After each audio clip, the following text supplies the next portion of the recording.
All right, so today we're looking at a really, really complex situation. Israel just launched this huge military strike against Iran. I mean, it's the biggest one in over 40 years. Yeah, I bet a lot of people listening are surprised to even hear those two countries mentioned together, let alone in an active conflict like this. Yeah, you don't always think of those two countries as like being, Mm-hmm. in direct conflict with each other. But this is a really big deal. It is. And it could have some, like ripple effects, way beyond the Middle East. Oh, yeah, definitely. This conflict has been simmering for years now, mostly through these proxy wars. But this direct attack, this marks a significant escalation for sure. Yeah. So how do we even start to untangle this? Well, I think to really get a handle on what's going on here, we got to look at it from both sides, maybe starting with Iran. Okay, so this wasn't just like Israel, just like, Hmm. picking a fight out of nowhere. Yeah. Iran has been launching missiles at Israel. We're talking over 500, but not directly though, right? It's been through these groups like Hezbollah and Hamas and the Houthi rebels. Exactly. Hezbollah, they're a really powerful group politically and, militarily. They're based in Lebanon. Okay. And then you've got Hamas. They control the Gaza Strip.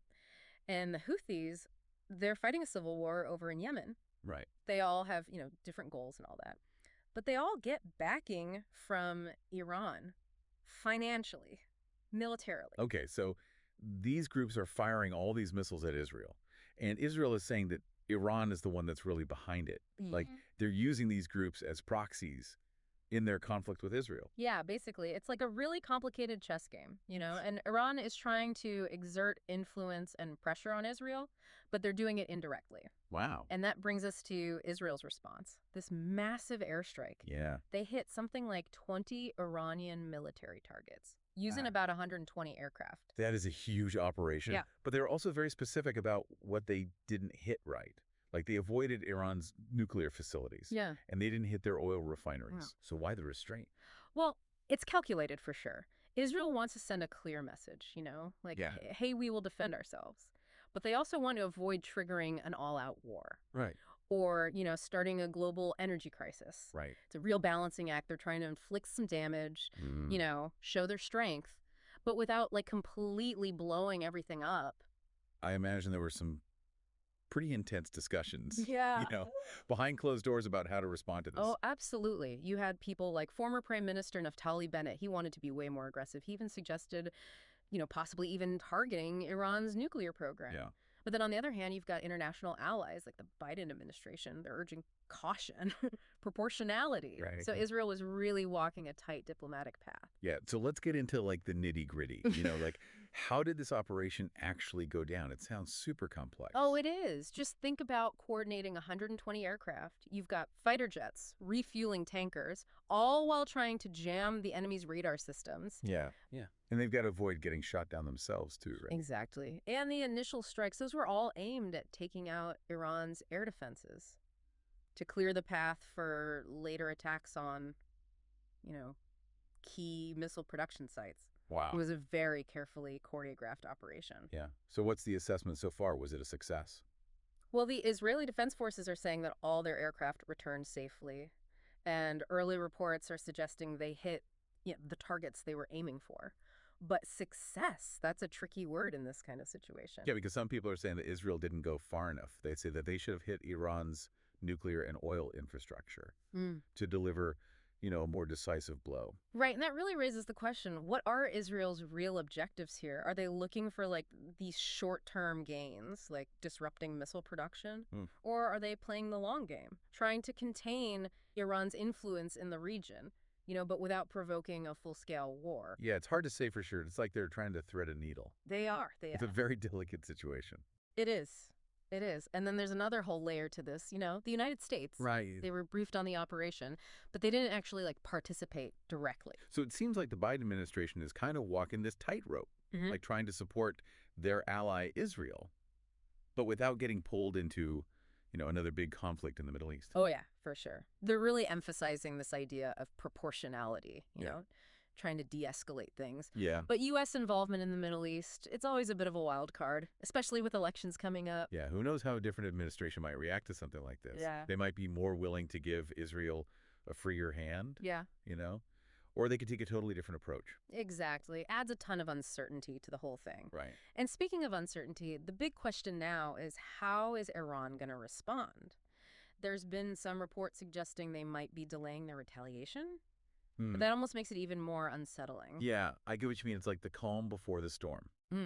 They could be planning something big, you know? Exactly. And this waiting game, it's pretty nerve-wracking. Oh, absolutely. That's the whole point of psychological warfare, the uncertainty. That's a weapon in itself. Right. Keeps everyone on edge. You never know when or how the other side is going to strike. And Iran has a history of responding pretty forcefully. Yeah. You know, when they feel threatened. They do. So this concern about a large-scale missile attack, it's very real. It is. This isn't just about two countries going at it. This could ignite a much wider conflict. Oh, absolutely. We could see other countries in the region getting pulled in, either because of, alliances, or maybe because they feel like they have to respond to this shift in the balance of power. Right, like they can't just sit on the sidelines. Exactly. And this isn't just a regional issue either. A conflict like this could have, global repercussions. Oh, yeah, for sure. I mean, think about the impact on oil prices, international trade. Even the stock market could be affected. It's like a domino effect, Yeah. One event can set off this whole cascade of consequences. It can impact everything. The economy, political stability. So where does this all fit into the bigger picture of the Middle East?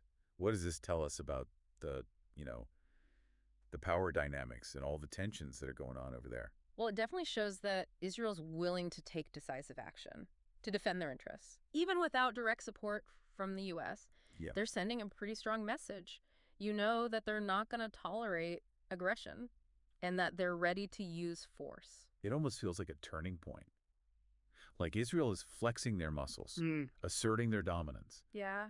And it's hard to say how other countries are going to react. It's true. This could embolden some countries, maybe make them take a more aggressive stance. Right. And that could lead to more instability. And more conflict. Exactly. And then there's the whole issue of the Iran nuclear deal, which was already on shaky ground to begin with, this latest escalation. It makes it even harder to imagine that deal being revived. Yeah, the trust is basically gone. It's hard to see how they could even start negotiations again.